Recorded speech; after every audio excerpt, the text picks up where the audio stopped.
Cek, oke. Halo, kenalin gue Denis. Gue asli Sumedang dan sekarang lagi kerja di Cikande di Banten, daerah Banten. Gue mau sedikit ceritain pengalaman gue berteman dengan orang indigo gitu. Kenapa gue bicara seperti ini? Ya, karena memang ingin ingin apa ya namanya tuh kayak eh, mengajak kalian tuh bahwa kalian tuh harus percaya gitu. Orang indigo itu bahwasanya mereka tuh bener gitu. Kadang ada beberapa orang yang nggak percaya sama orang indigo, ada juga yang percaya gitu. Tapi menurut gue pribadi awalnya sebelum kenal sama dia, gue termasuk orang yang nggak percaya sama orang indigo, walaupun gue percaya adanya makhluk lain di antara kita gitu. Tapi gue kayak sedikit nggak percaya gitu sama kayak orang indigo. Nah, awal mula cerita ini dimulai ketika gue posisi lagi mudik. Gue lagi mudik dari Sumedang mau ke Cikande ke sini. Gue ngendarain motor. Gue dari Sumedang mungkin sekitar jam 8 atau mungkin jam 9 pagi menuju arah Jakarta. Itu kan gue selalu lewat jalur Subang tuh, jalur Subang Kalijati di situ. Cuman biasanya gue harusnya lewat Purwakarta, lewat apa tuh namanya tuh, Jonggol gitu kan. Purwakarta kan naik ke atas tuh, Jonggol, Lewiliang, Cikande. Gue lewat Karawang biasa, Cikarang, Bekasi, karena memang mau ketemu sama teman gue dulu gitu, karena harus bawa oleh-oleh pesanan dia gitu. Nah, singkat cerita, gue udah jalan tuh nyampe daerah Subang, namanya daerah Kalijati. Di situ kan kayak banyak tempat istirahat. Jadi kayak deket pohon-pohon karet tuh, ada pohon karet, ada pohon jati. Di situ tuh tempat istirahat kita gitu, bagi para perantau. Nah, gue istirahat di situ. Ya mungkin sekedar untuk minum es kelapa itu tuh harus banget. Harus banget minum es kelapa. Kayak itu sambil kayak sebat but dulu gitu, sebatang cabut. Habis rebahan terus ngelurusin pinggang, gue lanjut berangkat lagi. Gue nyampe Jakarta jam setengah 6 maghrib, karena gue bawa motornya juga santai gitu. Gue orangnya nggak pernah buru-buru. Sampai Jakarta, gue lagi misahin apa tuh namanya tuh, oleh-oleh dari kampung gue. Kan itu ada kayak dua dus gitu. Gue sama teman gue tuh ngobrol, pisahinnya di dalam aja kali ya biar enak, dia bilang kayak gitu. Hawanya tuh beda, dia bilang kayak gitu. Gue bilang, oh ya udah, gue nggak curiga sama sekali gitu. Sebelumnya gue tahu kalau misalnya teman gue ini indigo, cuman ya karena gue bilang tadi gue nggak terlalu percaya sama yang kayak gitu. Tapi ya udahlah ya gitu, gue terimain aja gitu. Nah, gue masuk ke dalam rumahnya, terus di situ ada keluarganya juga. Gue lagi pisah-pisahin, terus dia kayak ngelihat gue tuh kayak tatapan kosong gitu, benar-benar tatapan kosong, sambil duduk tegap gitu. Dan tiba-tiba dia cekikikan kenceng banget, sumpah cekikikan kenceng banget. Terus gue bilang, lu kenapa anjing, lu gila ya, gue bilang kayak cekikikan gak jelas pokoknya. Terus tiba-tiba ibunya nyamperin, enggak ini mah ada yang masukin. Oh, terus gue bilang oh ya udah kayak gitu. Terus tiba-tiba siapa ini gitu ibunya. Terus nanya, terus-terusan nanya ke dia, siapa ini. Dia nggak jawab, cekikikan gak jelas, semakin tinggi banget tuh suara cekikikan. Gue makin merinding kan. Yang lebih merinding lagi, kalian tahu apa? Dia bilang, resep kasih aeta mah. What? Setelah dengar suara itu, gue langsung bener-bener merinding parah. Kenapa gue bisa merinding parah? Dia orang Betawi, dia orang Betawi. Dia nggak bisa bahasa Sunda gitu, bahkan dengan logat yang seperti itu gitu loh. Itu kayak logat daerah gua kesana, maksudnya Subang, Sumedang, kayak Garut, Majalengka kesana tuh kayak logatnya kayak gitu. Dia bilang, resep kasih eta mah. Nah lu bayangin posisinya itu maghrib. Dia cekikikan terus, dia ngomong lagi hayang ngilu jeung si eta resep itu. Sampai gue anjing, ada apa sih, gue bilang kenapa gue sampai di situ nggak bisa ngomong apa-apa, gue cuma kering dingin parah. Itu maghrib udah gelap banget. Ibunya langsung ngomong, yaudah keluar, dia bilang kayak gitu. Nggak selang berapa lama tuh keluar. Terus temen gue itu nggak selang berapa lama yang itunya keluar, ada yang masuk lagi ke dia. Gue nggak tahu apa-apa gitu, gue nggak tahu siapa. Terus dia bilang, ya udah tenang aja katanya, kalau pulang aja hati-hati.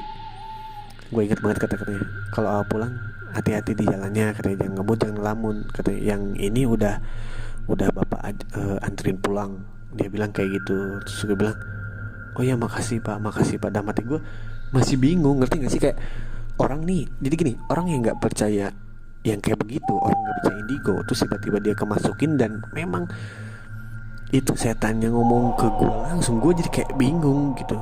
Ngerti gak sih, kayak ini apa sih gitu, drama apa sih gitu. Gue di situ entah percaya atau nggak percaya gitu. Gue bingung parah, tapi akhirnya setelah gue minum 1 gelas air putih, gue langsung tenang dan gue langsung pulang gitu. Kejadian yang kedua ini yang membuat gue bener-bener sangat amat percaya sama yang namanya indigo ini nih. Saat gue lagi nongkrong sama dia di depan rumahnya, lagi pada makan mie. Di depan rumahnya dia tuh kayak ada gudang gitu, gudang bengkel las mungkin ya, gue lupa lagi, udah lama kejadiannya.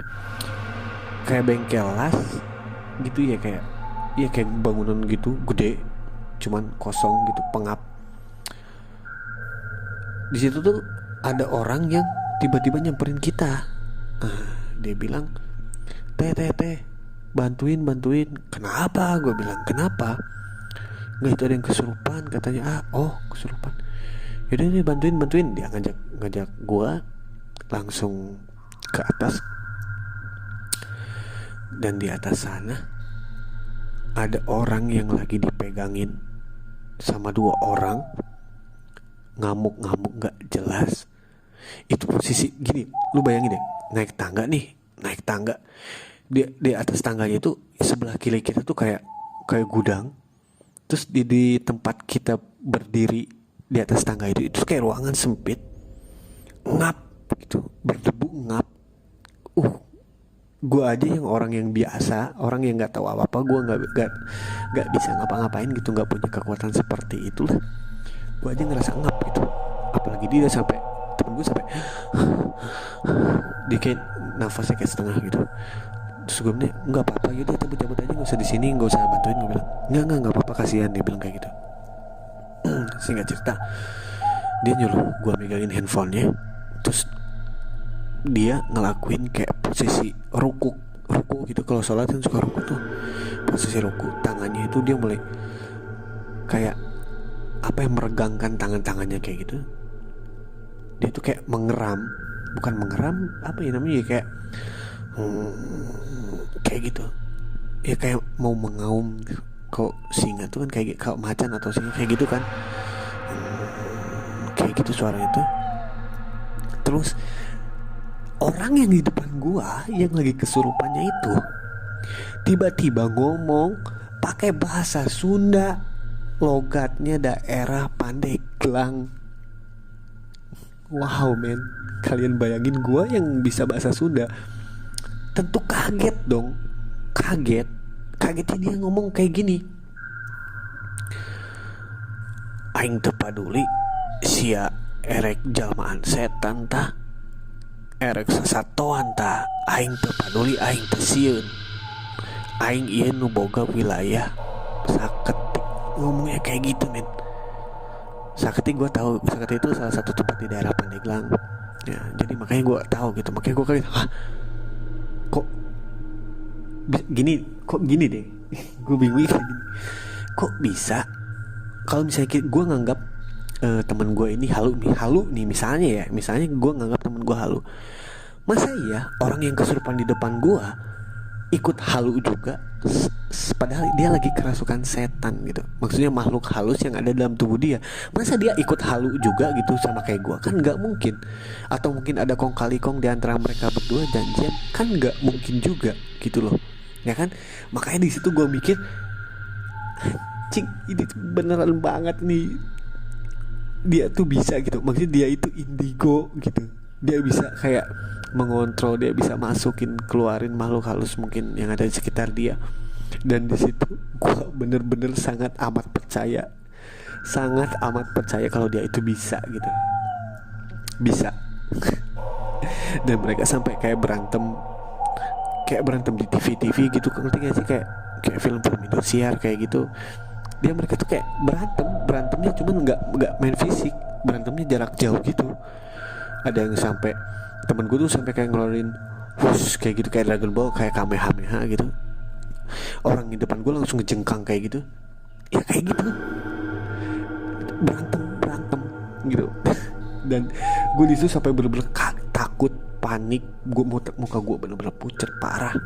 Bayangin itu dalam gudang kosong gitu, dan mereka berantem di antara kedua makhluk halus ini. Dan gue nggak bisa ngomong, dan gue nggak bisa mikir apa-apa gitu. Setelah kejadian itu, gue ngambil kesimpulan bahwa memang oke, mulai sekarang gue emang bener percaya sama yang namanya orang indigo gitu.